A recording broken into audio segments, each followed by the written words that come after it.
Welcome to Tech Topics brought to you by Cybervenger.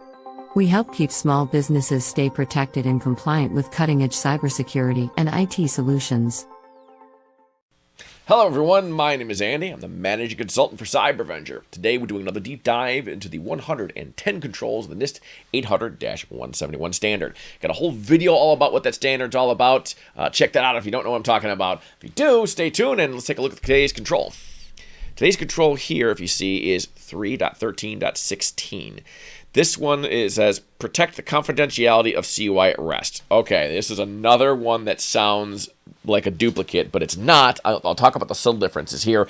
We have definitely seen encryption before, both at rest and in transit.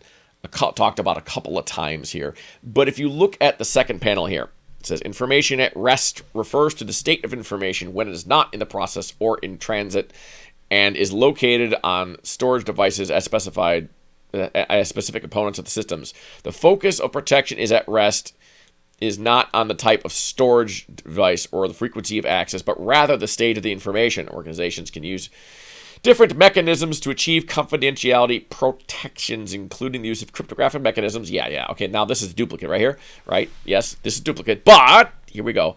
And file share scanning.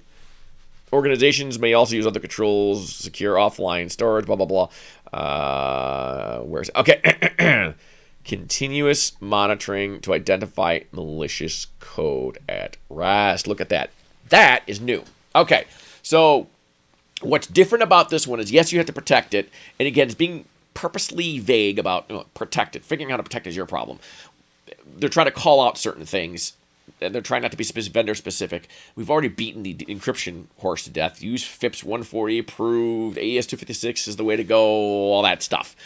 But this is also saying that you need to scan your files on a regular basis for viruses, malicious code. It's talking have an antivirus. But it talks about, and this is the data that's stored. So you want a regular scan of your systems, not just necessarily on-access scanning. You could, I suppose, interpret this to also mean that you should have some kind of EDR system. And I would agree with that. And certainly you should. That's a very good idea. Endpoint detection and response. It's more than antivirus. It's kind of like if antivirus was a horse and carriage, this is a car. It's the next generation of thing that does the same job. And EDR is, I think, required by this control, really to fit this control, because you've got to protect the data itself while it's at rest. So if you've got a copy of it, you have to protect it. And that's more than just encryption. It's not just about the thing being picked up and taken away. They call it out right there in that last line. You need to scan it for malicious code, because if there's a virus somewhere, in order to protect all the data, you have to catch it. And if you want to catch it, you need to scan it on a regular basis. You need to monitor it for suspicious activity. You could probably argue that regularly reviewing your permissions and access to that is part of this. And there's other controls that I've talked about being aware of job creep, where, like, let's say you get hired as a low-level accountant, and so you have access to some accounting information. But then, like, you know what?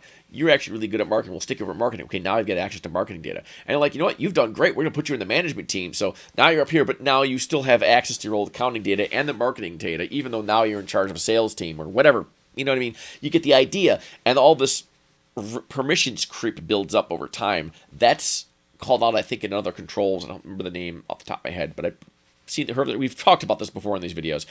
And so that's another thing you would do to protect the data. So it goes, the control is just basically saying you got to protect the data more than just encrypting it. Because people hear at rest and they think, oh, encryption, I'm done. Yeah, so let them back up. There's other things to worry about, like viruses, like malicious code, like excessive permissions. Document what you're doing there, and I would, when you're trying to talk about the line items for this, if you have a giant spreadsheet of all the controls, when you talk about this control, you probably want to put pointers to your documents about your antivirus, about your encryption standard, of course, but also about permissions reviews, system vulnerabilities, Windows updates. I mean, anything like that would also go a long ways towards protecting the data itself while it's at rest. I think that's enough on this point. I think you get the idea. You want to just be mindful that there's probably more than it looks like here, even though it seems like it's duplicated. It's like it's deja vu all over again with this with the standard, isn't it? But as I said, anytime you see duplicate, it's not really a duplicate. There's some subtle difference there, and they're trying to make you pay attention. It's just how the framers decide to do things, so pay attention to that. And that's all I got for this week, folks, and I hope I will see you in the next video. Thanks for watching. We hope this video has provided valuable information to you. Be sure to share this video with other small business owners to spread the word about the importance of cybersecurity. As always, don't forget to like and subscribe for more videos like this. If you want more information about cybersecurity, visit us at www.cybervenger.com.